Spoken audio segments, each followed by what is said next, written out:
I bé, esta colpidora imatge, separats per l'AIS, és la foto de l'any del World Press Photo, el concurs de fotografia periodística més prestigiós del món. Carol Ghazi, estatunidenca, la va capturar en un jutjat de Nova York.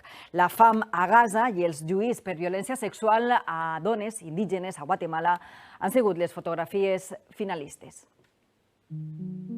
L'angúnia, la por i la incertesa en una mirada, la de la filla de Luis, que estira la camiseta de son pare perquè els agents de l'AIS no se l'emporten. Però als passadissos d'este jutge de Nova York, convertit en punt de deportació, guanya la força i no les paraules, perquè la policia espera fora de les sales amb passamuntanyes per actuar.